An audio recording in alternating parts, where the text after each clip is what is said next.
Contemplation avant le chant. La Sangha est invitée à retourner à sa respiration. Ainsi, notre énergie collective de pleine conscience nous rassemblera en un organisme, coulant comme une rivière, sans plus aucune séparation. Laissons la Sangha tout entière respirer comme un seul corps, chanter comme un seul corps, écouter comme un seul corps, et transcender les frontières d'un soi illusoire, et nous libérant ainsi du complexe de supériorité, d'infériorité et d'égalité.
Concentration and insight, so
compagnie de sages, bienheureuses qui sont dignes d'être honorées.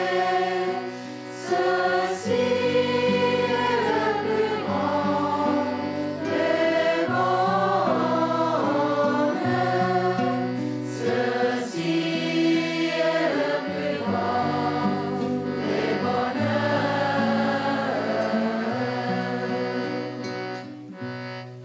Vivre dans un bon environnement, pouvoir l'entrer et suivre un bon chemin. Ceci est le plus grand des bonheurs. Ceci est le plus grand des bonheurs.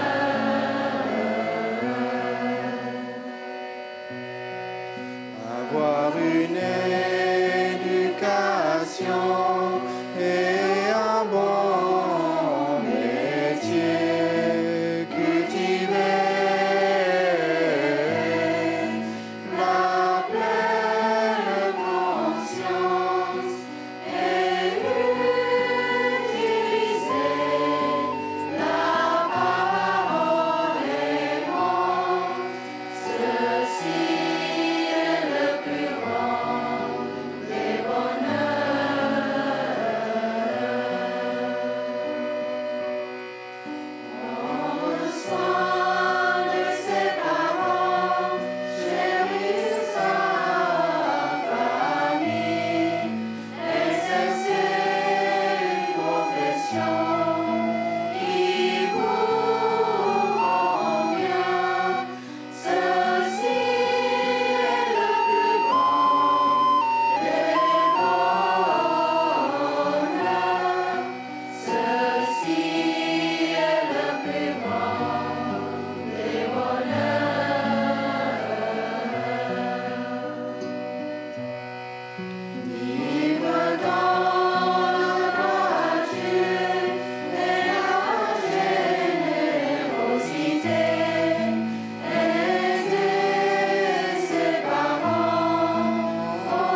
Une orchidée qui est très belle.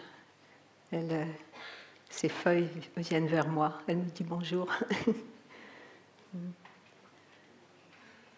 On attend quelques minutes que tout le monde soit installé.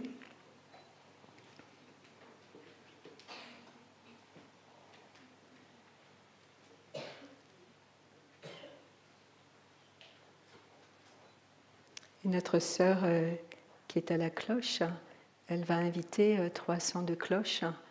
Et avant d'inviter le son de cloche, n'importe quelle cloche ici dans notre monastère, avant d'inviter le son de la cloche, on répète toujours un petit poème. Un petit poème qui envoie quelle intention j'ai en invitant ce son de la cloche. Donc il y a un poème, et ce poème c'est « Corps, parole et esprit en parfaite harmonie. Je vous envoie mon cœur avec le son de cette cloche. Que tous ceux qui l'entendent sortent de l'oubli et transcendent toute anxiété et désespoir. » C'est-à-dire dans le son de la cloche, il y a l'amour et l'intention d'amour que notre sœur, que l'on envoie pour tous les êtres. Et nous qui sommes là, qui écoutons le son de la cloche, on le laisse pénétrer dans toutes les cellules de notre corps et on dit « J'écoute, j'écoute. Ce son merveilleux me ramène à ma vraie demeure. » C'est-à-dire, me ramène ici et maintenant dans mon corps, dans le moment présent. Et donc, nous allons écouter 3 sons de cloche. Merci, chers sœurs.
Donc, chers maîtres respectés, chers Thai et chère communauté, bonjour. Donc, aujourd'hui, nous sommes le 12 janvier de l'an 2023 et nous sommes dans la salle de la pleine lune au temple de la bonté aimante, ce qu'on appelle le hameau nouveau. En 2012, notre maître Thai a été invité à donner un discours à Londres, à la Chambre des Lords. Donc, c'était un moment très particulier, très fort. Hein. Et notre sœur qui a organisé cette rencontre avait prévu que Thai parlerait de la pleine conscience et de l'éthique. Et en fait, à sa grande stupéfaction, la première chose que Thai a parlé, en fait, Thai a parlé d'amour. Et les premiers mots que Thai a dit, et donc il les a dit en anglais, bien sûr, moi je voulais dire en français, et donc il n'a pas hésité à aller au cœur des choses, même c'était des journalistes et des politiciens qui étaient venus écouter ce grand maître.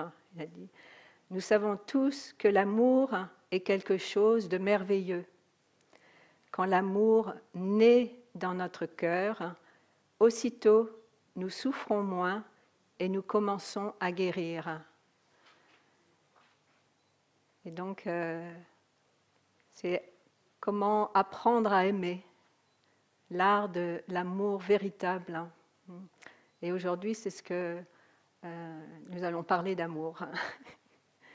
Et donc, l'une des contributions les plus remarquables de Thay à la pratique à la tradition de la méditation, c'est l'importance de nourrir notre force de vie et notre vitalité en apportant la chaleur du printemps à notre pratique.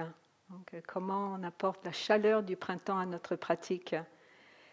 Et donc, on ne pratique pas la méditation pour devenir du bois mort, pour juste devenir inerte, mais pour nous sentir encore plus vivants, vraiment avec de la vitalité, et faire bon usage de notre énergie de vitalité et d'amour afin qu'elle soit bénéfique pour le monde. Donc c'est ça notre pratique en fait, c'est d'avoir plein de vitalité et d'énergie et d'amour. Et il y a un poète persan que j'aime beaucoup du XIe siècle qui s'appelle Rumi. Je pense que beaucoup d'entre vous, vous connaissez Rumi. Oui, les têtes qui... Et il y a une phrase qu'il dit, qui est très belle. Notre tâche n'est pas de chercher l'amour, mais simplement de chercher et trouver tous les obstacles que vous avez construits contre l'amour. Donc, ce n'est pas de chercher l'amour, mais plutôt de retirer les obstacles que l'on s'est mis et qui nous empêchent de vraiment entrer en contact profondément avec l'amour. Autrefois, accroché au mur ici, il y avait une très belle calligraphie de notre maître de Thay. Et cette calligraphie dit, elle existe toujours, mais on peut voir aussi ces deux phrases à l'entrée du hameau du Bas. Si vous avez bien observé sur comment on appelle, un pilier ou quelque chose comme ça, il y a une plaque en fait sur laquelle il y a écrit deux phrases. C'est écouter profondément pour mieux aimer. Écouter profondément pour mieux aimer, regarder profondément pour mieux comprendre. Regarder profondément pour mieux comprendre. Donc, comment mieux aimer? Donc, en écoutant mieux, en écoutant bien. Et comment mieux comprendre en regardant, en ayant un regard profond dans tout ce qui est là.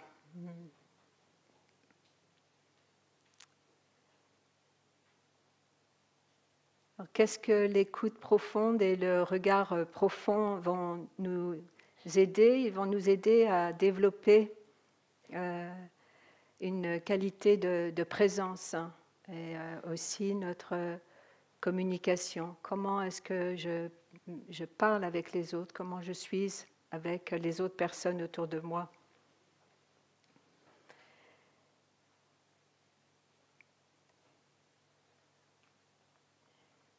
Et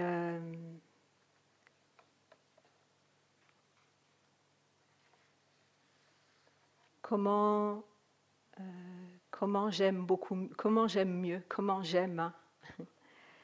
Est-ce que je suis capable d'aimer mon corps? Est-ce que je suis capable d'aimer la personne devant moi? Est-ce que je suis capable d'aimer la terre-mère? Est-ce que je peux vraiment, véritablement écouter?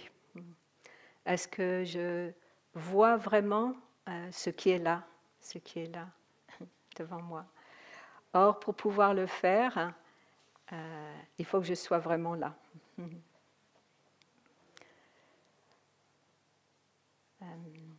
Je pense qu'on va écouter un son de cloche pour que je sois vraiment là.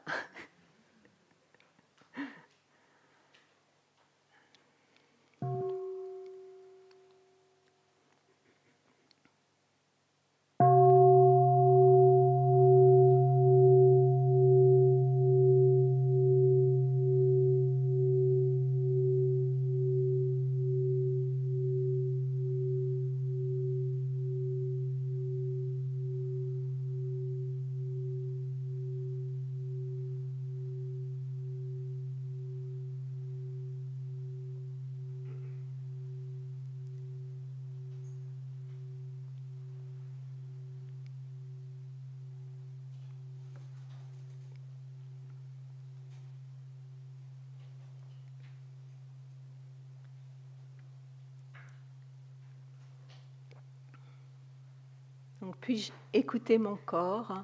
Puis-je comprendre mon corps? Puis-je écouter mon bien-aimé, ma bien-aimée, les personnes autour de moi? Puis-je les comprendre? Puis-je écouter la terre-mère, voir la terre-mère, la comprendre? Et notre maître nous a offert quatre mantras, des mantras qui nous aident à revenir et à vraiment véritablement écouter, véritablement comprendre, aimer, véritablement regarder. Et c'est un des plus grands cadeaux que l'on puisse faire, hein, c'est le cadeau de notre présence. Donc, si je veux aimer, si je veux pouvoir aimer, je dois être vraiment là. Donc, le premier mantra que notre maître nous a donné, c'est « Je suis là pour toi ». Donc, je suis là pour toi, mon corps. Je suis là pour toi, pour vraiment m'occuper de toi, pour prendre soin de toi, pour savoir ce qui t'amène de la souffrance, des difficultés. Et donc ce premier mantra, je suis là pour toi, je suis véritablement là. Le deuxième mantra, c'est je sais que tu es là et je suis très heureuse, je suis très heureux. C'est-à-dire la personne que l'on aime, la personne les personnes qui sont là autour de nous, toutes les merveilles de la vie, la terre-mère. Donc on peut dire, je sais que tu es là et je suis très heureuse. Je sais que la terre-mère est là et je suis très heureuse. Donc, le troisième mantra que l'on peut aussi utiliser, c'est « Je sais que tu souffres et je suis là pour toi ». Je sais que tu souffres et je suis là pour toi. C'est-à-dire que je sais que, mon bien-aimé, ma bien-aimée, je sais que tu souffres, que tu as des difficultés et je suis là pour toi, véritablement là pour toi. On peut dire aussi à la terre-mère, je sais que tu souffres et je suis là pour toi. Et le quatrième mantra aussi, je souffre et s'il te plaît, aide-moi. De pouvoir dire à l'autre, je souffre, s'il te plaît, aide-moi.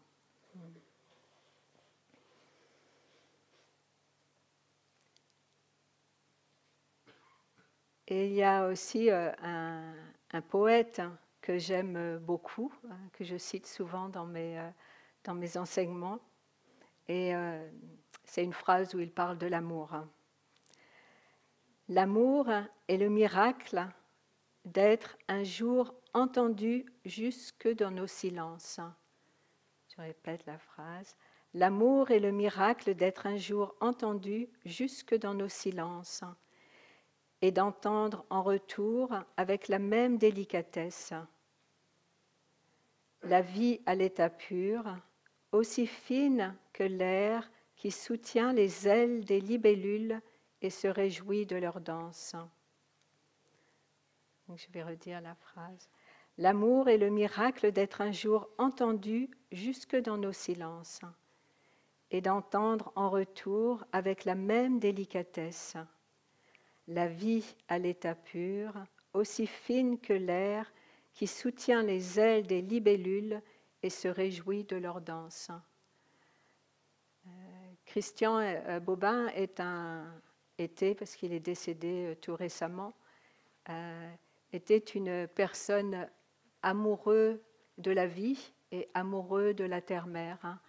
Donc, sa façon de décrire le monde est très poétique et très belle. Et notre maître Thaï également était un amoureux de la terre-mère. Et un des très grands cadeaux que notre maître m'a fait, c'était de connecter avec cet amour de la terre-mère et de connecté grâce à la pratique des pas en pleine conscience. En fait, un grand cadeau que mon maître m'a fait, ça a été, nous a fait à tous, hein, pas simplement à moi, mais moi particulièrement dans ma vie, et ça m'a permis de reconnecter avec mes proches qui étaient décédés, et particulièrement dans la pratique de tomber amoureux de la terre-mère. On dit qu'on tombe amoureux, mais devenir amoureux. J'ai pu reconnecter avec l'amour de ma mère. En fait, ma mère est décédée, et la perte de ma mère a été tellement douloureuse que je l'ai poussée de côté, en fait, refoulée. C'était beaucoup trop douloureux de regarder et de voir.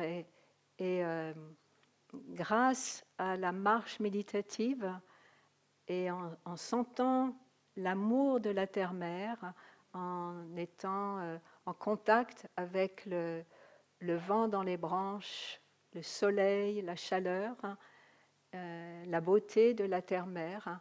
En fait, ça m'a permis de voir que l'amour de ma mère, en fait, était dans l'amour de la terre-mère, que je recevais encore l'amour de ma mère par l'amour de la terre-mère, de tout ce qui nous entoure. Donc, c'était de comprendre mon chagrin, de comprendre ce qui se passait en moi, mais de m'ouvrir et de regarder profondément, en fait, de regarder d'abord en moi, de savoir, oh, je sais que tu souffres,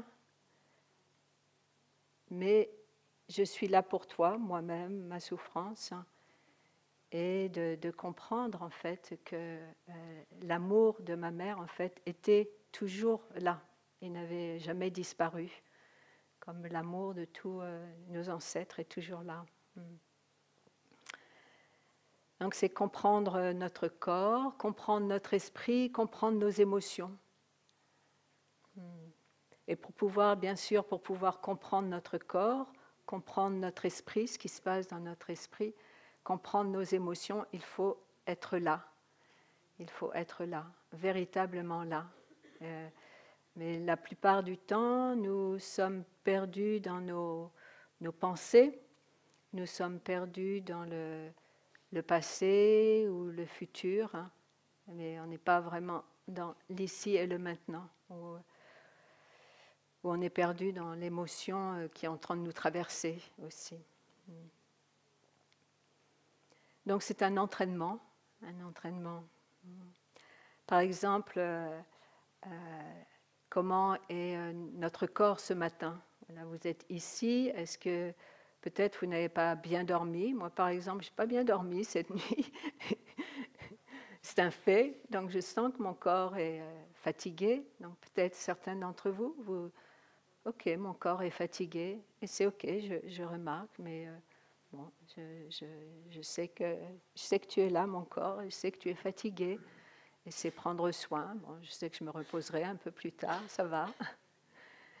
Et donc, ou alors est-ce que mon corps est agité? Peut-être on a envie de bouger, on est là assis, et peut-être mon corps a envie de bouger, et peut-être que mon corps est à l'aise, et bien, j'ai eu un bon petit déjeuner et je me sens bien. Donc c'est vraiment reconnaître, être conscient de qu'est-ce qui se passe dans mon corps, qu'est-ce qui se passe, qu'est-ce qu'il me dit, qu'est-ce que peut-être on a trop mangé hier soir ou ce matin et peut-être notre corps est lourd. Plein de différentes raisons, peut-être notre corps souffre à une maladie, peut-être on n'est pas très bien. Donc c'est le comprendre qu'est-ce qui a amené ce mal-être, ou alors qu'est-ce qui a amené ce bien-être aussi. Et c'est bien de reconnaître ce qui ne va pas, mais aussi quand ça va bien. Oh, je me sens bien ce matin. Hier, j'avais très bien dormi la nuit d'avant, donc hier je me sentais en super forme. Ben, aujourd'hui, c'est un peu différent. Je me sens fatiguée. Bon, il y a des raisons pour ça. Je n'ai pas bien dormi. Il y a des raisons. Et, ou alors l'émotion, ou alors, donc, qu'est-ce qui m'a amené ce bien-être, hein? Si j'ai une alimentation qui est saine, qui me convient, donc je vais me sentir bien. Donc, quelles sont les causes et conditions qui ont fait que mon corps se sent bien? Et donc, on peut regarder aussi dans notre esprit.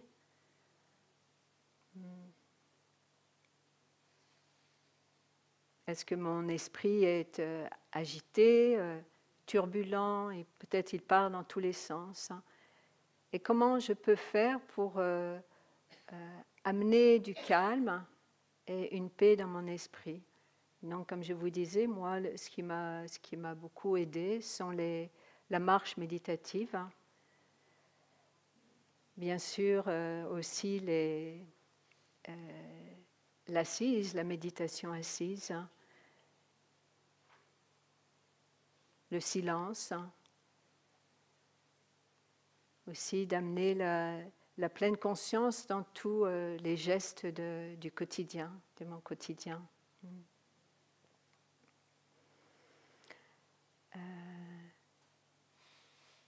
Donc, regarder profondément pour mieux comprendre, écouter profondément pour mieux aimer. Quand j'étais beaucoup plus jeune, j'ai eu la chance de travailler avec un chirurgien. J'ai travaillé avec un chirurgien pendant 10 ans avant de quitter mon travail et de complètement me diriger dans la voie spirituelle. Et ce que ce travail m'a permis, j'ai travaillé de l'âge de 19 à 29 ans, et ça m'a permis de comprendre et de découvrir la merveille qui est notre corps. Ça a été quelque chose qui m'a beaucoup aidé dans ma vie, parce que j'ai découvert combien le corps, enfin notre corps, est merveilleux. Toute la capacité de notre corps de se guérir et comment le corps fonctionne, comment notre corps fonctionne. Et de voir un corps ouvert, voir le corps aussi après qui se rétablit, ça a été quelque chose qui m'a beaucoup aidé alors que j'étais jeune, alors que je vivais à Paris et que très probablement, si je n'avais pas touché cette merveille qui est le corps, peut-être j'aurais pris d'autres directions.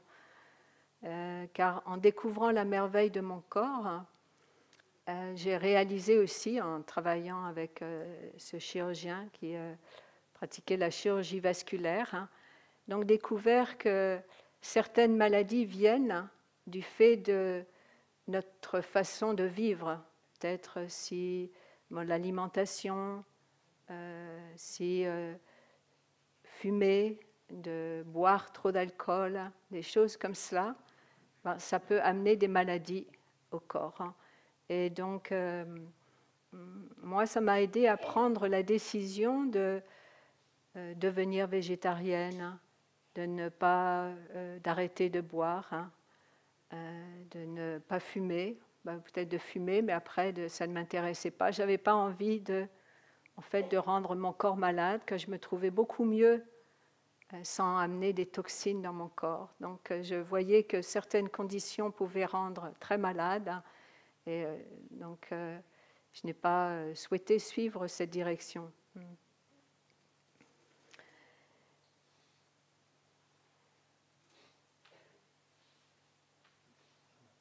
Et pour notre esprit, pour mon esprit, pour notre esprit, pour votre esprit, qu'est-ce que vous faites pour rendre votre esprit plus calme? Ce matin, j'ai marché à côté du petit étang de lotus et aujourd'hui, tout est calme, il n'y a pas de vent et on peut voir le reflet du ciel dans l'étang de lotus. On peut voir aussi le fond à l'intérieur, au fond de l'étang. Et quand il y a du vent, c'est très agité. Et on ne peut pas voir profondément, on ne peut pas voir qu'est-ce qui est là. Donc c'est la même chose pour nous dans notre esprit, quand nous sommes agités, quand notre esprit est agité. C'est très difficile de pouvoir voir profondément qu'est-ce qui se passe en nous.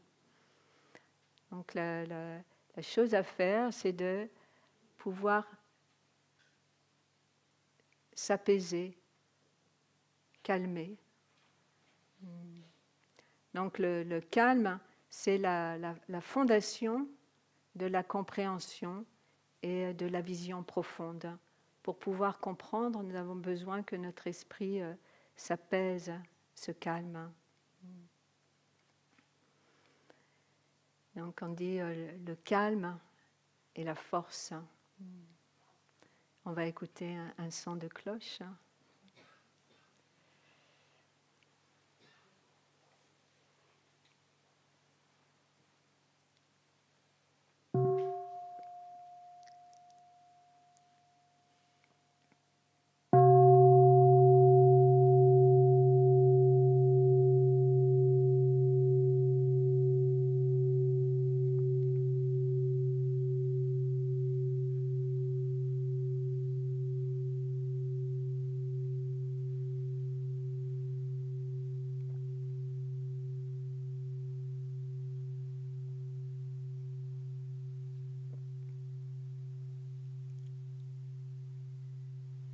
Alors, pour entendre, on parle d'écoute, pour entendre l'appel de la Terre, on sait que la Terre-Mère, la Terre nous appelle en ce moment. Elle nous dit qu'est-ce qui se passe, mes enfants? Qu'est-ce que vous faites? Donc, pour entendre l'appel de la Terre, l'appel de la vie et lui répondre, il faut être en silence. C'est-à-dire arrêter toute... nos pensées, cette radio, on dit la radio NTS, en anglais c'est NST en français, qui ne s'arrête jamais, un disque dans notre tête qui ne s'arrête jamais. Donc c'est comment arrêter le discours mental, toutes ces histoires que l'on se raconte, faire silence. Donc, parce que notre cœur, il nous appelle. Il nous dit, notre cœur, il dit, est-ce qu'il y a quelqu'un qui est là? Est-ce qu'il y a quelqu'un qui m'entend? Mais on n'écoute pas notre cœur, en fait. Donc c'est apprendre à écouter notre cœur. Et pourquoi on ne l'écoute pas? Parce qu'on dit, j'ai pas le temps, je suis trop occupée. Et peut-être c'est bien dans nos vies de remettre des priorités.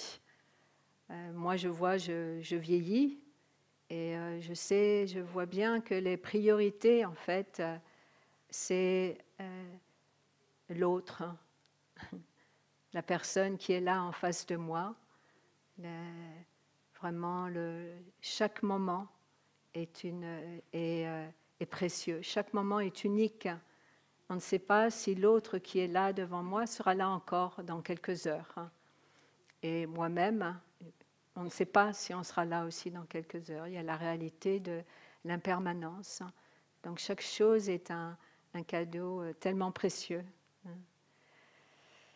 Donc qu'est-ce qui va nous aider à faire cesser la dispersion mentale? C'est de générer l'énergie de pleine conscience, d'être vraiment là, je suis là. Je suis là pour toi et je sais que tu es là et je suis très heureuse, très heureux.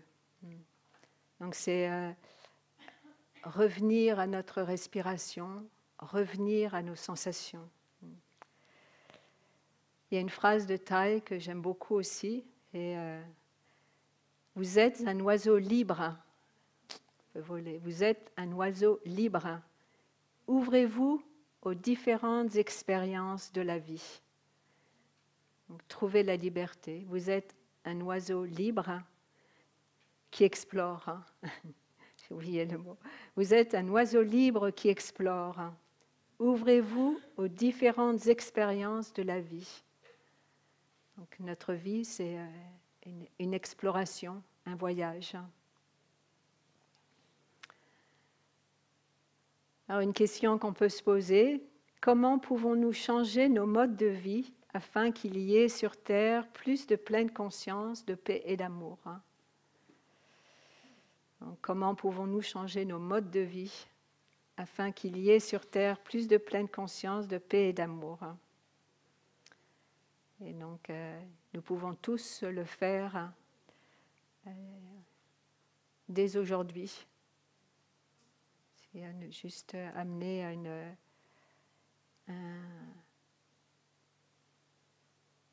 une attitude différente face à la vie, de permettre à notre cœur de continuer à grandir.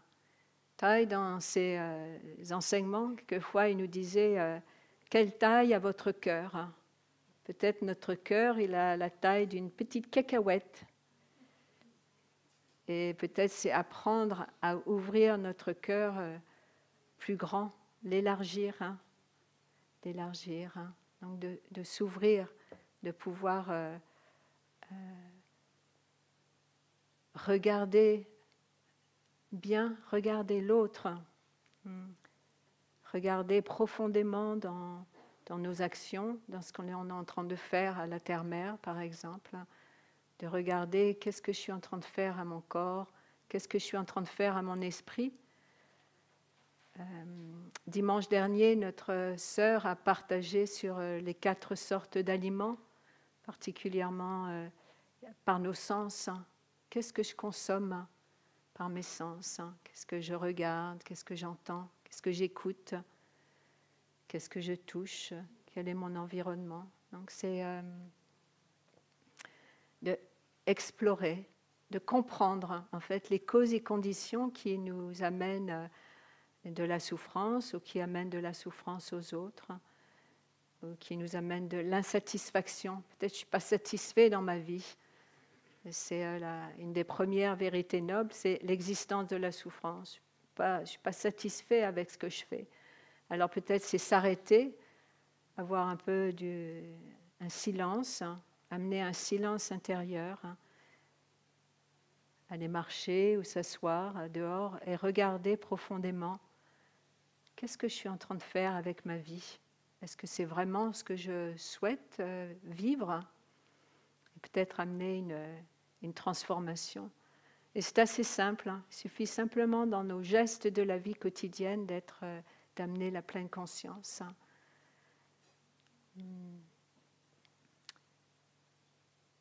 Et qu'on n'a pas besoin d'être parfait, c'est très bien. Et ce qui compte, c'est d'avoir un chemin à suivre.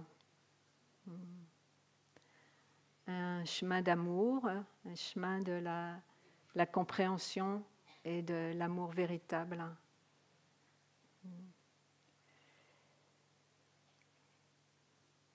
Et qu'est-ce qu'on fait sur un chemin? Alors peut-être on reste juste debout, sans bouger, et on est là, on attend. Mais le chemin, on le marche. Donc c'est comme un sentier escarpé. Moi j'aime beaucoup faire de la randonnée. C'est quelque chose dont je parle souvent aussi dans mes enseignements. J'ai été mariée avant de devenir nonne et j'ai une fille avec laquelle nous randonnons et nous avons traversé les Pyrénées pour mon 60e anniversaire. Nous avons traversé les Pyrénées de l'Atlantique vers la Méditerranée et sur un chemin de grande randonnée. Et donc le chemin qu'on avait choisi, donc ça montait, ça redescendait, montait, descendait, montait, descendait. Je vous encourage à le faire, c'est merveilleux de faire ça, de randonner ainsi dans les Pyrénées, quelque chose. Et d'être dans les montagnes, on monte des sentiers escarpés et à chaque pas, en fait, avec ma fille, on allait assez doucement pour vraiment apprécier chaque moment. Et donc on s'arrêtait régulièrement pour regarder, avoir une perspective. Et à chaque fois, la perspective était différente. Aussi, quelquefois, il y avait la brume ou les nuages. Et quelquefois, les nuages jouaient comme ça. Et en s'arrêtant, on pouvait voir la montagne qui se découvrait à nous, le paysage qui se découvrait à nous. Donc, on ne courait pas pour arriver au sommet le plus vite possible. ou arriver à l'étape du soir le plus vite possible, mais non, nous prenions notre temps de vraiment être là. Et c'était un voyage merveilleux. Et bien sûr, nous suivions des signes sur les chemins de randonnée où il y a des couleurs qui sont données.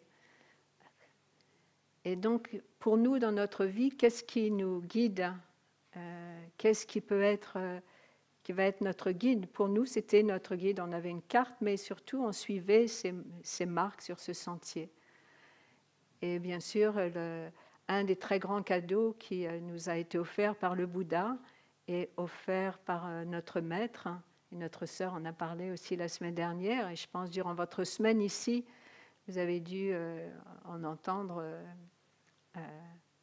il y a dû avoir une présentation pour vous, ce sont les 5 entraînements à la pleine conscience, qui est ce chemin d'amour, ce chemin de pratique très concrète. Qu'est-ce que je peux faire pour respecter la vie, pour avoir la révérence envers la vie? Qu'est-ce que je peux faire pour avoir du bonheur véritable, pour que l'autre auprès de moi soit heureux? Qu'est-ce que je peux faire pour avoir une sexualité responsable?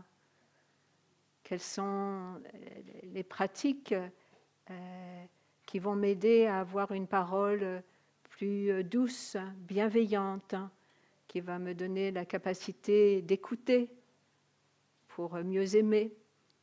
Qu'est-ce qui va m'aider qu'est-ce qui m'aide à comprendre que ma consommation va m'aider dans ce que je consomme ou alors va m'amener de la souffrance? Et ces 5 entraînements à la pleine conscience nous amènent des pratiques extrêmement concrètes. Et donc, ils sont comme sur un sentier que l'on marche, sont un guide, c'est un guide. On va écouter un son de cloche. Donc, on peut se poser la question, comment est-ce que je peux changer ma façon de vivre pour vivre plus en accord avec ce qui résonne, ce qui est vivant dans mon cœur?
Alors bien sûr, on peut aussi changer. Écouter profondément pour mieux aimer, regarder profondément pour mieux comprendre. Vous pouvez mettre aussi écouter profondément pour mieux comprendre ou regarder profondément pour mieux aimer. En fait, vous pouvez changer les mots aussi. Et donc les 4 mantras que je vous disais, je suis là pour toi.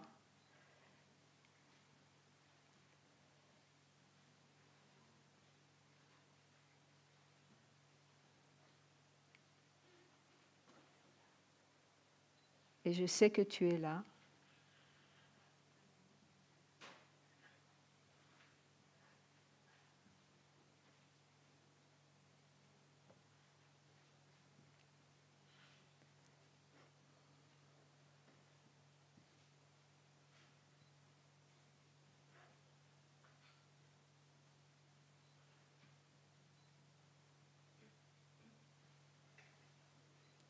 Je sais que tu es là et je suis très heureux, très heureuse. Donc je regarde profondément dans la personne que j'aime et essayer de la comprendre et de voir aussi, de pouvoir lui dire, je sais que tu es là et je suis très heureuse que tu sois là. Et j'essaye de comprendre sa souffrance, ses difficultés, je l'écoute. Et bien sûr, c'est écouter en s'ouvrant, en essayant d'explorer l'autre, et de vraiment l'écouter sans interrompre. Et aussi en essayant de retirer le voile de nos perceptions. Parce que souvent, on pense que l'on connaît l'autre. Je connais la personne que j'aime, je connais. Et donc, ce qui fait que l'on se ferme, on est enfermé dans nos perceptions. Et c'est de voir que la souffrance de l'autre ou le bonheur de l'autre, c'est ma propre souffrance et c'est mon propre bonheur. Aussi, c'est mon bonheur. L'autre mantra, c'est « Je sais que tu souffres ».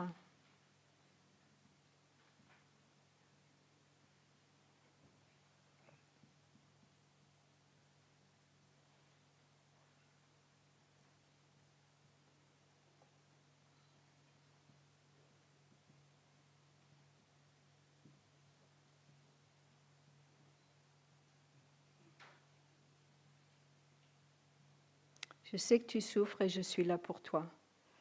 Donc, est-ce que nous sommes là pour la terre-mère ? Nous savons que notre environnement souffre beaucoup. Est-ce que nous sommes là pour notre bien-aimé ? Quelquefois, peut-être maintenant avec nos téléphones, on n'appelle plus ça des téléphones, le mot m'échappe en tout cas, les petits objets que l'on se promène avec et que si on ne les a pas, on est complètement perdu maintenant. C'est comme si on a perdu toute notre vie. C'est fort. Hein? Parce que moi, quand j'étais jeune, on avait des téléphones où il fallait tourner comme ça, faire les numéros comme ça. Et soudainement, maintenant, on ne peut plus vivre sans ces petits gadgets comme ça. Et et souvent, c'est que notre enfant ou la personne que l'on aime, en fait, il souffre, mais on est là pour notre téléphone, mais pas pour eux. Et donc, c'est de pouvoir vraiment dire, je sais que tu souffres et je suis là pour toi. Ou alors, on est pris dans notre travail, sur notre ordinateur, et bon, je sais que tu souffres, je suis là pour toi, oui, je suis là pour toi, mais on est pris dans quelque chose, ou alors on est sur notre téléphone, et je sais que je suis là pour toi, mais on est en train de regarder notre téléphone. Donc, on n'est pas vraiment là. Et pour notre corps, c'est la même chose. Donc, et le 4e mantra, il dit « Et je souffre ».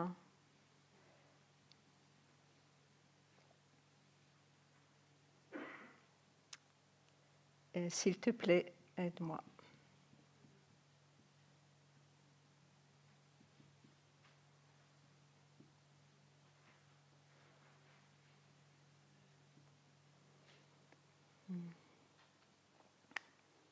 Et souvent, quand notre maître disait cette phrase, il disait que c'est la phrase la plus difficile à dire. Hein, car très souvent, peut-être, on nous demande comment ça va, parce que la personne voit qu'on ne va pas très bien, ou alors que notre bien-aimé voit, et puis on dit « Non, ça va, ça va, ça va ». Ou alors on va s'enfermer dans notre chambre. C'est très difficile de montrer notre vulnérabilité. de dire à l'autre, ben oui, j'ai mal, hein, et j'ai besoin de soutien, j'ai besoin d'aide. Hein. On va écouter la cloche.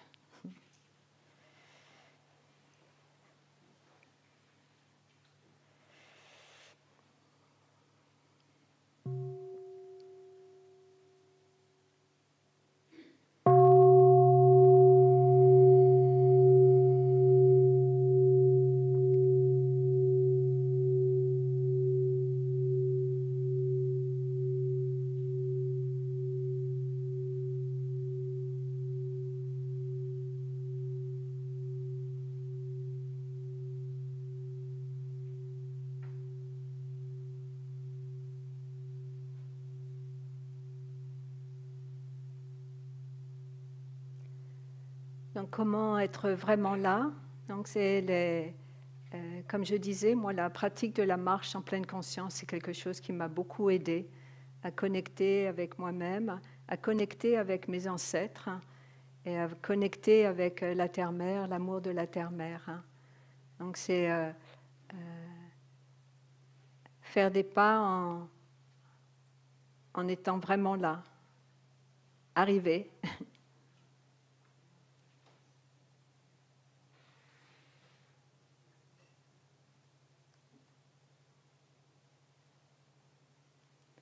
Donc on peut se dire, en ce moment, moi je vois que la Terre a bien besoin de paix, enfin les êtres, nous tous avons besoin de paix.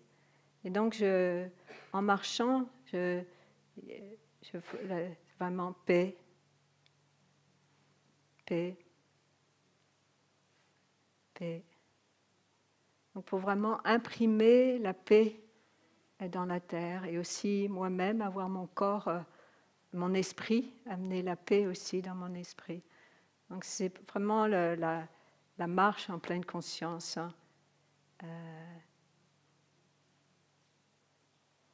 Donc nous pouvons marcher, nous marchons toute la journée, nous marchons quand nous nous levons.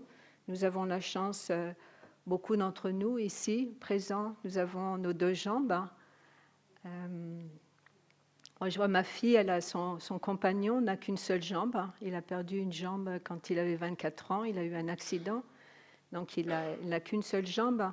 Et il marche avec, il dit, avec deux autres jambes. En fait, ce sont ses béquilles. Et donc, c'est nous qui avons deux jambes. Et c'est d'avoir une gratitude d'avoir un corps qui est capable de marcher. Donc, je parlais au début de la merveille que notre corps. Donc, de vraiment voir, bon, mon corps est en bonne santé. Moi, je sais que tous les matins, maintenant, enfin tous les jours, quand je mange, maintenant, je vieillis. Et je sais que bon, la vie, elle se raccourcit, c'est une évidence. Et donc, et à chaque fois, après le repas, j'ai toujours beaucoup de gratitude d'avoir pu savourer la nourriture, d'avoir été, que mon corps me permette encore d'apprécier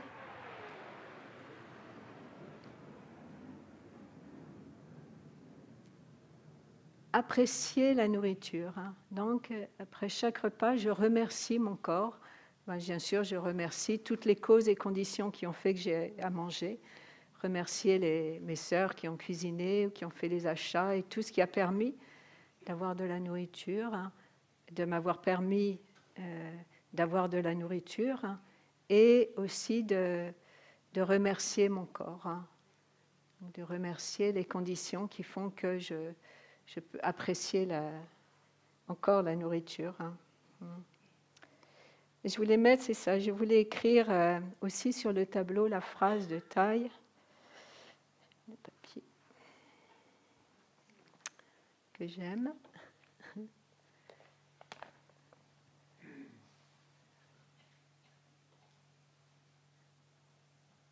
Vous êtes un oiseau libre qui explore.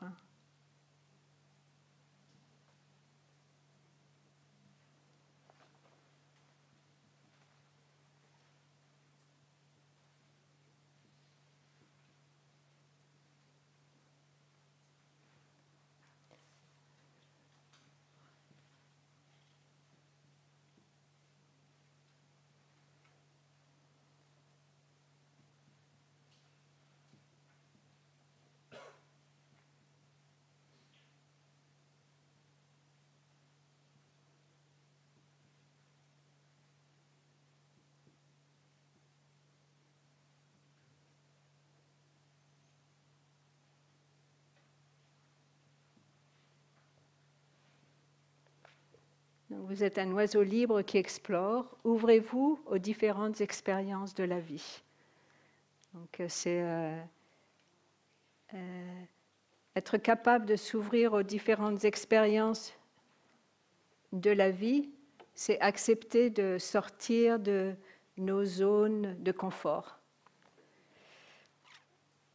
On est installé confortablement dans des énergies d'habitude et c'est comment est-ce que je trouver le courage, trouver oui, cette vitalité de sortir, ok, je sors un peu de ma zone de confort, je vais un peu explorer. Quand on explore, en fait, on accepte d'aller dans l'inconnu. On accepte de, ok, je vais voir, je ne sais pas. Parce qu'en fait, on a une illusion que l'on a, c'est de penser qu'on a un contrôle sur notre vie. En fait, tout ce qui se passe, le seul contrôle que l'on peut avoir, c'est d'être vraiment conscient de l'action que l'on va faire. Et Thay nous invite à ouvrir les rideaux et de regarder, d'ouvrir les rideaux du moment présent, de regarder qu'est-ce qui se passe dans le moment présent, qu'est-ce que je suis en train de vivre. Et il dit que la vérité est que nous n'y accordons qu'une toute petite partie de notre attention, peut-être 10% au moment présent, peut-être. Et le reste du temps, on est accaparé par nos pensées à propos du passé ou alors des projets. Et on n'est pas vraiment là pour la vie ici et maintenant. Donc c'est apprendre comment être pleinement là. Donc on s'arrête pour respirer et revenir et s'ouvrir à la vie. Donc on va écouter un son de cloche et en écoutant le son de cloche, on peut vraiment sentir j'inspire, je sais que j'inspire. J'expire, je sais que je suis vivante dans ce moment présent. Je suis assise là, parmi la communauté. Donc on prend quelques instants ainsi pour reconnaître le fait que nous sommes vivants ensemble.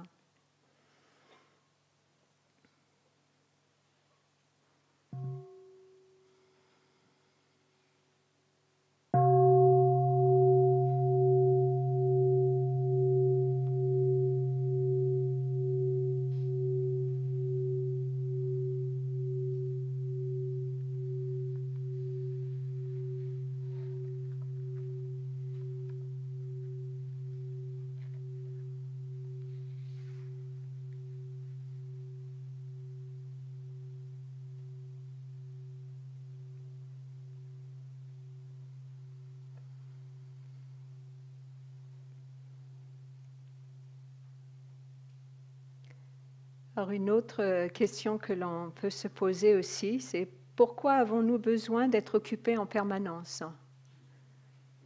Pourquoi avons-nous besoin d'être occupés en permanence alors qu'il est possible de mener une vie beaucoup plus simple et une vie qui nous offre plus de liberté ? Qu'est-ce qui nous pousse à être occupés ainsi en permanence ?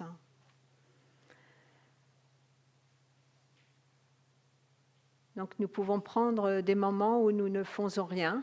Ici, cette semaine, vous avez expérimenté cela, du moins j'espère, durant la journée, ce qu'on appelle la journée de paresse, dans laquelle on vous invite à ne pas avoir de plan, mais juste laisser la journée se dérouler, prendre un moment. Durant la semaine aussi, vous avez pratiqué la marche méditative avec la Sangha. Quelquefois, durant nos marches méditatives, on s'arrête, on ne fait rien, on est juste là, on regarde peut-être des arbres. Et peut-être si on n'a pas l'habitude de s'arrêter ainsi, peut-être au début ça nous paraît un peu particulier de s'arrêter comme ça au milieu du chemin. rien faire, juste regarder. En fait, c'est apprendre, s'entraîner à être vraiment là. Ben oui, je suis là pour toi, mon corps qui est là, mes sensations. Et je suis vraiment là pour toi, la terre-mère ou la personne. Peut-être on est en train de marcher avec notre bien-aimé et on s'arrête, comme avec ma fille quand on randonne ensemble, on s'arrête et on sent qu'on est vraiment là l'une pour l'autre et aussi vraiment là pour la terre, le paysage qui est là tout autour de nous. Et je me souviens au tout début que je venais ici au village et pratiquais la marche méditative avec Thay et la communauté, notre maître. Et notre maître aimait beaucoup s'arrêter, et particulièrement au printemps ou l'été, et s'asseoir. Et quand il fait assez beau, on fait ça, on s'assoit. Et donc on s'asseyait autour de Thay. Et moi, je disais, bon, je regardais Thay attentivement en espérant que Thay allait dire quelque chose, faire quelque chose de particulier. C'était, oh oui, quelque chose qui va se passer.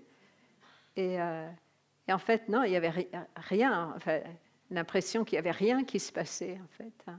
C'est simplement être là ensemble et se réjouir, savourer le moment présent, savoir vraiment goûter. C'est le moment présent qui est tellement exquis. On est là ensemble et on peut apprécier la vie. Et là, c'est là où on est vraiment, véritablement vivant. C'était, après, bien sûr, avec la pratique, j'ai appris à vraiment à me poser, à poser l'esprit et à s'ouvrir à la vie, s'ouvrir à la vie. Et la vie, en fait, on se restreint comme ça nous paraît tout petit comme ça, mais en fait, c'est, comme je disais, si on prend l'image de la montagne, en fait, on peut être complètement pris dans la brume et on ne voit rien, mais en montant un petit peu plus, c'est-à-dire en s'ouvrant, en explorant un peu plus, on s'aperçoit que c'est un paysage immense. Or, la vie est ainsi. C'est une immensité dont on a besoin d'ouvrir, de sortir de nos zones de confort pour découvrir quelque chose de beaucoup plus vaste et immense que ce que l'on peut penser. Alors, qu'est-ce que je peux faire à la maison pour arriver à calmer mon esprit, à calmer cette agitation intérieure, quelque chose qui me pousse toujours à aller vers l'avant, vers le futur. Et c'est créer un petit espace sacré chez vous. Vous créez un petit espace, quelque chose de tout simple. Si vous avez une pièce que vous pouvez consacrer, qui sera votre pièce de respiration, une petite temps de méditation. Sinon, ça peut être un petit coin dans votre appartement ou dans votre chambre, un petit coin où vous faites un petit autel. Sur ce petit autel, vous pouvez juste mettre une roche, une plante, une fleur, des fleurs fraîches, une photo de quelqu'un ou d'un paysage, quelque chose qui vous inspire, ou une phrase, une calligraphie par exemple, ou une phrase qui vous inspire.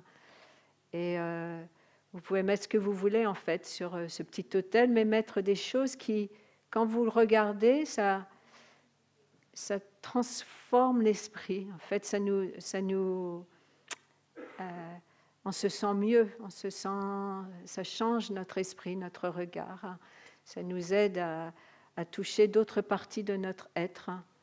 Donc et vous placez un coussin, un tapis, et c'est un endroit où vous allez tous les jours. Vous pouvez aller vous asseoir là, méditer, vous détendre, lire des livres qui vous inspirants. Il y a des très beaux livres de notre maître ou de poésie, quelque chose. Et donc, votre esprit sait que quand vous allez vous asseoir sur ce coussin, c'est un endroit particulier qui est vraiment pour vous. Et ça fait une très grande différence. C'est quelque chose de tout simple, mais il y a une habitude qui se crée. C'est une bonne habitude. de changer.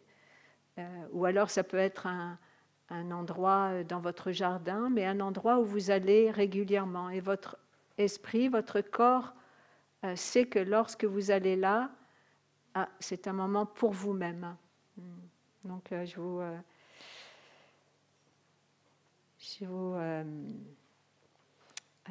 encourage à créer ce petit espace. Et ça va arroser vos graines de paix, de pleine conscience aussi en vous.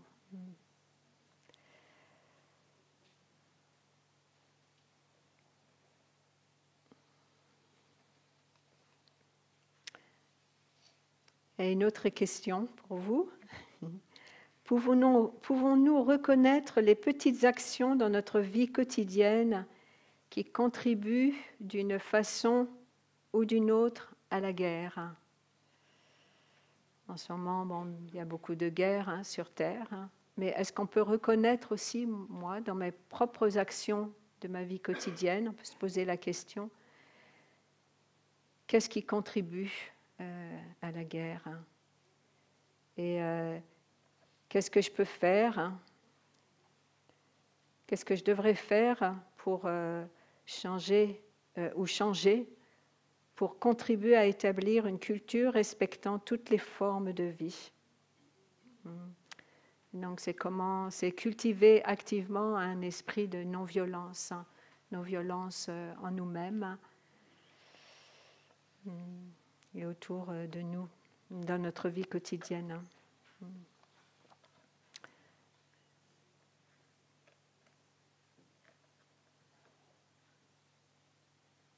Donc c'est dans les entraînements, tous les entraînements à la pleine conscience commencent par conscient de la souffrance créée par. Donc nous pouvons, en regardant ces entraînements, nous pouvons comprendre comment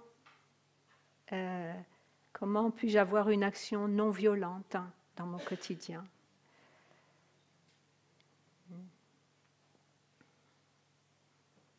Comment puis-je vivre avec respect? Comment puis-je avoir de la bienveillance? Et c'est une décision que nous prenons nous-mêmes.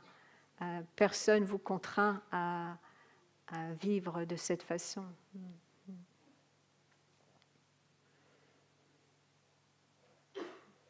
Et avec le regard profond et avec notre courage, on se dit, quand on regarde les arbres, par exemple, on peut dire cet arbre est précieux, je sais qu'il est là pour moi.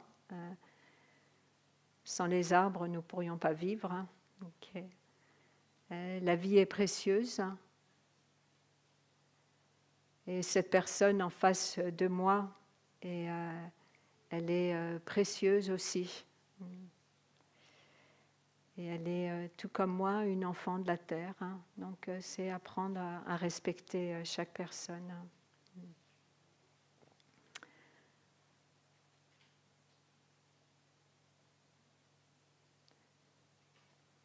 Une pratique qui va nous aider beaucoup, c'est établir une liste pour nous aider, par exemple, à accueillir notre chagrin, accueillir notre désespoir, comment je nourris ma joie. Donc d'écrire comment est-ce que je nourris ma joie, comment est-ce que je prends soin de mon chagrin, comment est-ce que je me détends. Par exemple, si le chagrin vient en vous, qu'est-ce que vous faites? Moi, par exemple, si j'ai un chagrin qui monte, une peine, alors je ramène mon attention dans le moment présent. Qu'est-ce qu'il y a autour de moi qui est beau? Je peux regarder le paysage, je regarde la nature. Par exemple, est-ce que quand vous êtes sorti de votre chambre ce matin, de votre bâtiment, est-ce que vous avez regardé le ciel là? Oui, je vois quelques têtes qui se... Donc, on pouvait voir un peu la lune. Quand on s'est levé, il faisait encore nuit, je pense. La plupart d'entre nous, il faisait encore nuit. Donc, on pouvait voir la lune. Il y avait aussi des nuages, quelques étoiles. Donc, est-ce que je vois les arbres autour de moi? Est-ce que j'entends les oiseaux qui chantent? Quelquefois, on est tellement pris dans notre tête qu'on n'entend pas les oiseaux. Donc, c'est s'arrêter, faire silence et oh, ah oui, j'entends les oiseaux qui chantent. Donc, il y a au tout début, quand j'étais novice, bon, avant, je vivais dans une autre communauté et j'avais laissé cette autre communauté et j'avais du chagrin qui montait en moi. Et donc, la pratique de revenir dans le moment présent, c'était, par exemple, pendant le petit déjeuner, j'avais du chagrin qui montait en moi, des larmes qui montaient, et je pratiquais en revenant à le bol, l'assiette que j'avais devant moi, la nourriture que j'avais devant moi, de vraiment être là et accueillir sans refouler le chagrin qui était là, et en même temps d'être vraiment là avec la nourriture, avec chaque bouchée que je prenais, revenir dans le moment présent. Et un moment qui m'a beaucoup marqué, et je vois c'est toute une pratique, un entraînement de revenir. Et la plupart du temps, on est parti dans le passé ou on est parti dans le futur. Et c'est en 2014, nous avions une retraite éducateur et c'était en 2014, en automne 2014, octobre. Et en 2014, je vivais à la Maison de l'Inspire, notre petit monastère qu'on a dans la région parisienne. Et j'étais, pendant l'été, je savais que Tai n'allait pas bien, il n'était pas bien, il était physiquement très faible et malade. Et quand je suis venue ici au village pour la retraite éducateur, une retraite pour les éducateurs. Et ce n'était pas sûr que Tai serait présent pour la retraite alors qu'il devait l'être, mais on nous a dit c'est pas sûr qu'il soit là. Et donc pour l'ouverture de la retraite, donc on nous a demandé à Sœur Gina et moi-même de donner le premier enseignement, d'être là. Et donc ce n'était pas sûr que Tai vienne ou pas. Et il était très souffrant à ce moment-là. Et donc, on est allé dans le hall pour le premier enseignement. Et puis, on nous a dit, mais Tai va venir. Et donc, on était là assises et on attendait Tai. Et j'ai pu voir Tai arriver en chaise roulante. Parce qu'à ce moment-là, son corps était trop faible, il n'était pas bien du tout. Et donc, il est arrivé en chaise roulante et il est rentré dans la pièce et il s'est placé entre Sœur Gina et moi-même. Et je voyais mon esprit était regarder le corps physique de Tai et partait un peu dans l'anxiété de voir c'était visible que Tai n'allait pas bien.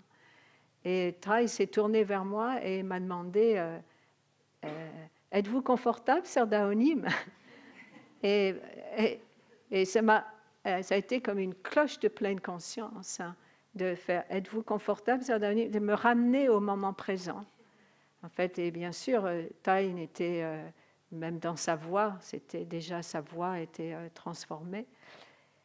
Et il m'a ramené là, ici et maintenant, il était encore là, au lieu de dire oh là là, mon maître Tai ne va pas bien du tout.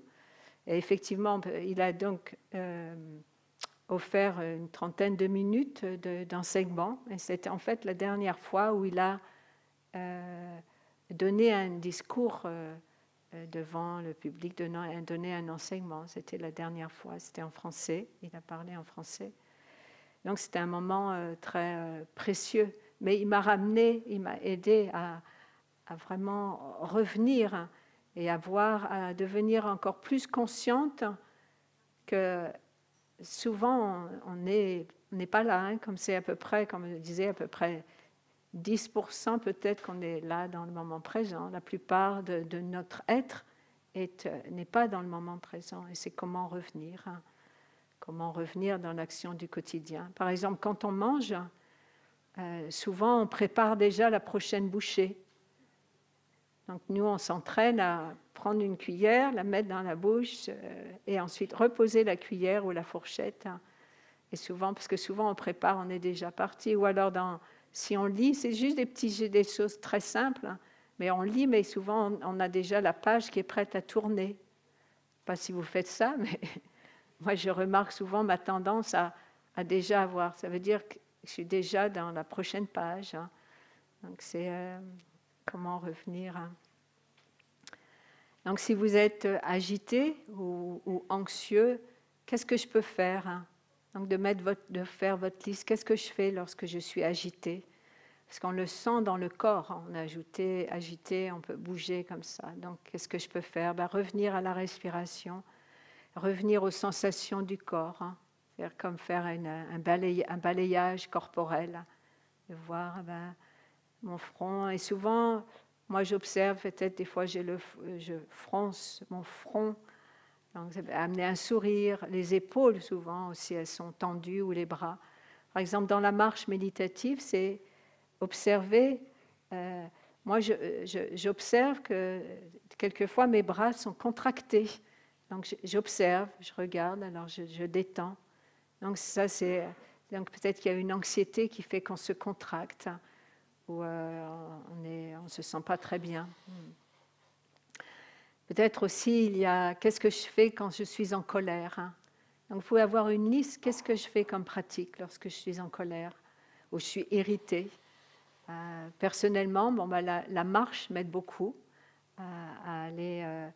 Donc, peut-être au début, si je suis en colère, peut-être la marche lente, ça ne va pas trop réussir. Donc d'abord, je marche assez vite pour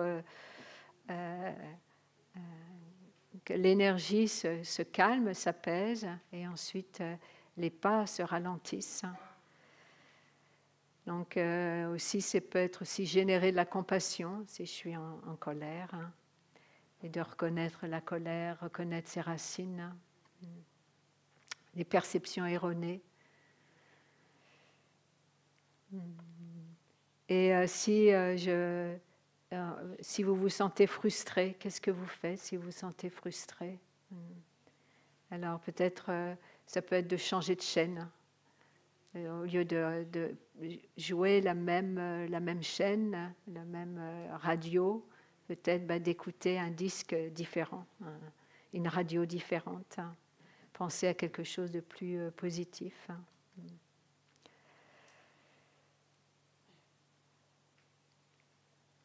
Alors comment puis-je arroger les graines de paix en moi, les graines d'émerveillement en moi? Dans la pratique, il y a une chose que l'on appelle la diligence juste, c'est-à-dire l'effort juste. Et pour moi, ça a été, c'est-à-dire qu'est-ce que j'arrose comme graines à l'intérieur de moi. Pour moi, ça a été quelque chose d'explorer, de m'ouvrir à quelles graines.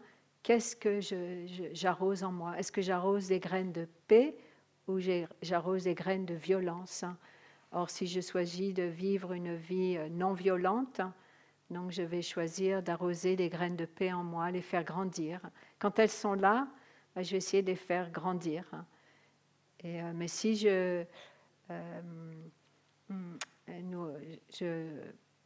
regarde des choses qui sont violentes, lire des choses violentes, ou alors regarder des images qui sont violentes à court de journée, bien sûr, ça va arroser les graines de violence en moi. Et des choses qui sont assez tragiques. Et je pense que, je ne sais pas, il me semble que sœur Tuan Yin dimanche en parlait. Et ce petit garçon de 6 ans qui a blessé, ou je ne sais pas si la personne est décédée ou pas, un professeur, je crois, je pense que c'était ça qu'elle disait. Et pour beaucoup de jeunes maintenant, on voit, c'est tragique, des jeunes ou des moins jeunes, parce que la violence devient banale, banalisée. Donc, on a l'habitude de voir tous les films ou les images que l'on voit apportent tellement de violence que ça devient banal. C'est comme un autre monde, en fait. Et c'est de prendre conscience, qu'est-ce que j'arrose? Quelles graines j'arrose? Est-ce que j'arrose des graines de joie, de beauté? C'est pourquoi aussi je vous dis d'avoir un petit endroit, un espace sacré chez vous, parce que ça arrose des graines, ces graines de paix, c'est ça, les graines de joie. Et aussi les graines d'émerveillement.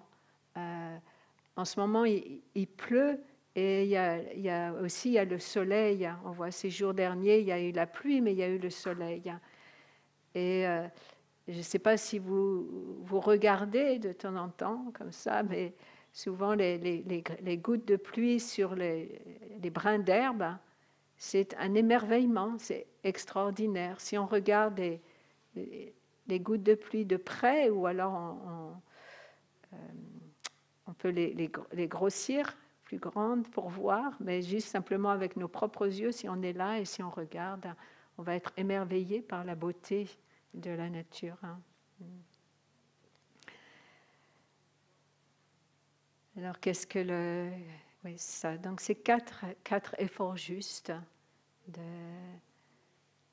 d'observer, de voir, bon, il y a certaines graines en moi que je ne souhaite pas arroser. Et si elles se manifestent, ben, j'essaye de doucement d'en prendre soin et de les redescendre.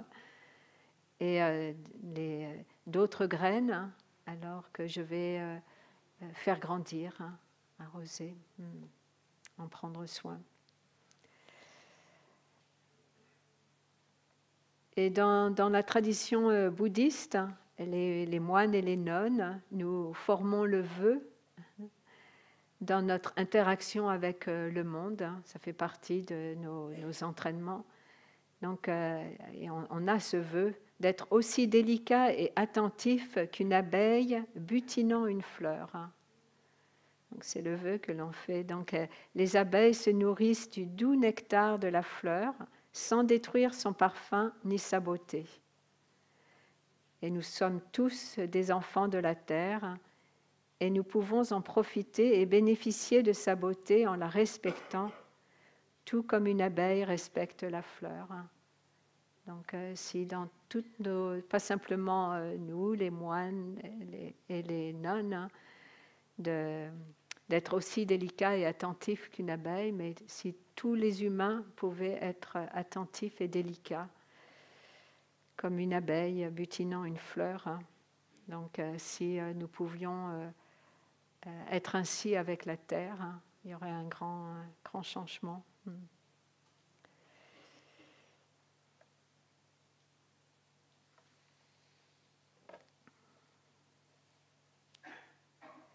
Donc, qu'est-ce qui me motive? Qu'est-ce qui vous motive dans vos actions? Quelles sont vos aspirations? Donc, peut-être de cultiver votre compréhension de l'inter-être, votre compréhension de la compassion.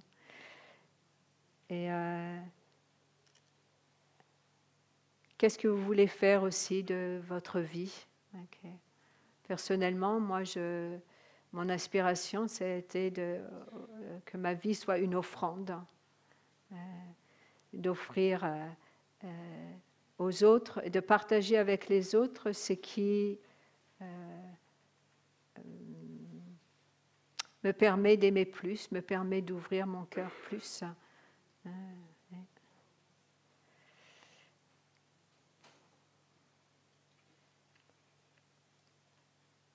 Donc votre paix, votre bonheur sont un très beau cadeau que vous pouvez offrir aux autres.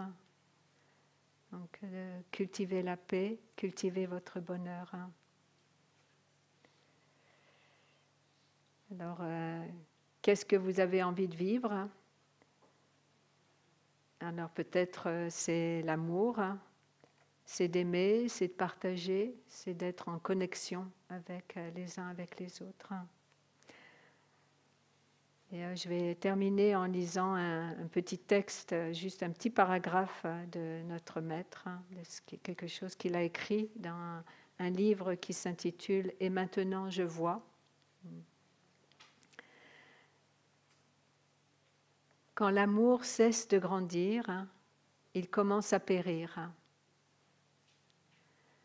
Quand l'amour cesse de grandir, il commence à périr. Alors, regardons-nous pour faire grandir l'amour. En regardant la souffrance de notre bien-aimé, nous voyons la souffrance de tous les êtres. Notre compassion se développe.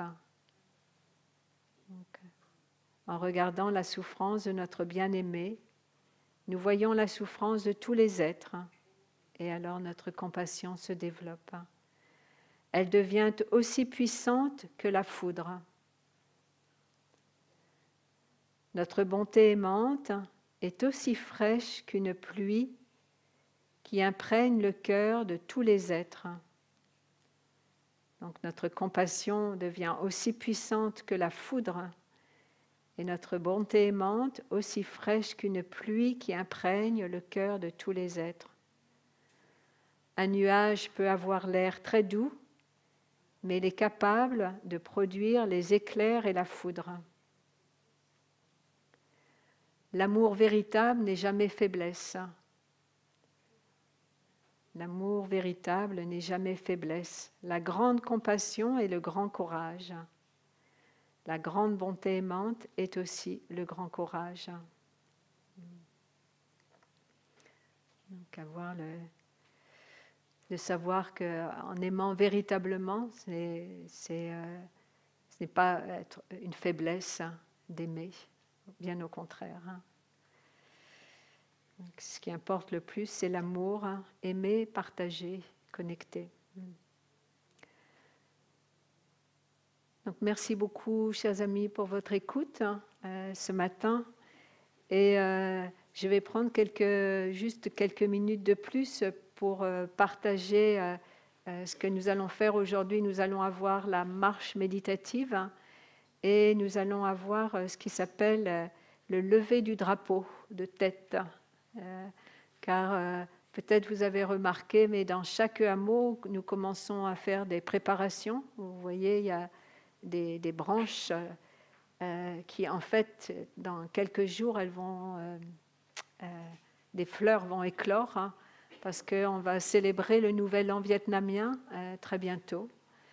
Et il y a on va lever un drapeau. Donc le début, le Nouvel An sera le 21 janvier et le premier jour de l'année lunaire sera le 22 janvier. Et donc dans la légende vietnamienne et dans la culture vietnamienne, comme protection, il y a un bambou, le plus haut bambou possible, qu'on va mettre, et sur le bambou, il y a un drapeau. En fait, l'histoire de la légende qui est dite, c'est qu'il y a très longtemps, les humains et les démons cohabitaient sur la Terre. Alors, les démons, on peut aussi utiliser le terme Mara, on dit, ils cohabitaient sur la Terre ensemble, les humains et les démons. Et à un moment, les démons, ils ont voulu tout prendre la terre pour cultiver. Et donc, les humains n'avaient plus rien comme terre pour cultiver. Alors, ils sont allés voir le Bouddha, et le Bouddha a dit, d'accord, je vais aller voir les démons et puis leur parler. Et il a dit, ou Mara, enfin, et il a dit à Mara, bon, alors je vais accrocher ma robe Sangati, c'est-à-dire c'est la robe, si vous avez vu, on a une robe jaune formelle. Je vais l'accrocher sur un bambou et l'ombre qu'elle va faire, ça appartiendra, qu'elle va faire sur la terre, cette pièce, ce morceau de terrain, donc appartiendra aux humains. Alors Mara ou les démons ont dit oh ça va, c'est d'accord, pas de problème, parce qu'ils disaient bon c'est pas très grand une robe. Et donc le Bouddha a mis un bambou et puis avec son éveil et son influence, en fait le bambou a grandi, devenu très très très haut. Et sa robe en fait, ça a recouvert toute la terre. En fait. Et donc donc Mara et les humains en fait étaient obligés de partir sur la mer. Et donc les humains ont pu avoir toute la terre pour faire des récoltes. Donc c'est la légende comme cela. Et c'est à chaque nouvel an, donc on choisit un des bambous assez haut et on accroche un drapeau. Donc c'est le lever du drapeau et c'est ce qu'on va faire aujourd'hui après la marche méditative. Donc je pense que l'on va chanter et vous verrez ce bambou sera mis et il va rester dans chaque hameau.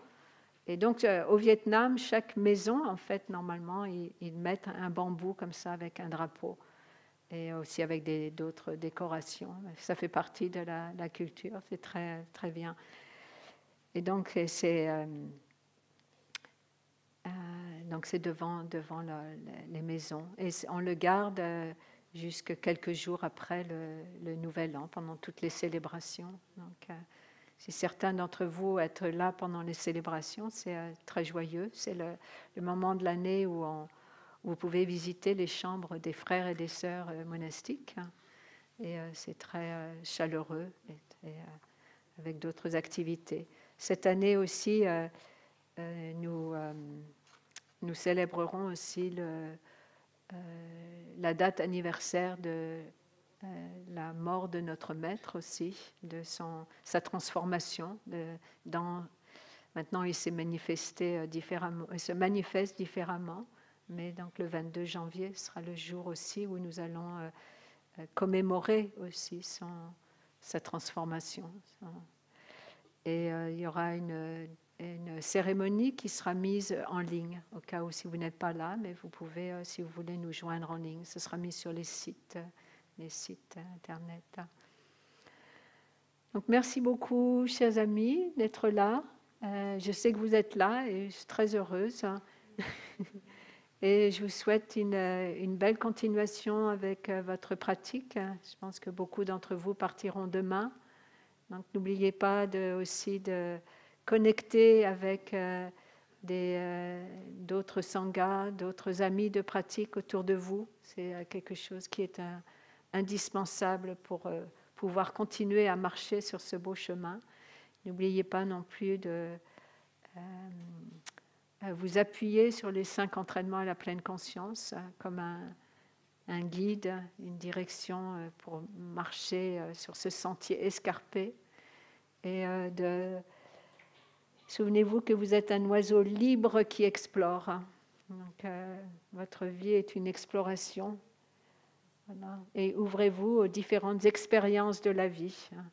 Je sais que pour moi, chaque matin, je me dis « Ok, c'est un jour nouveau et je m'ouvre à les cadeaux qu'il va m'apporter. » Peut-être qu'il y a certains cadeaux que je n'aime pas trop, mais ça va. Mais je les accepte tels qu'ils sont. Donc, merci beaucoup, chers amis. Nous allons écouter 3 sons de cloche pour clore.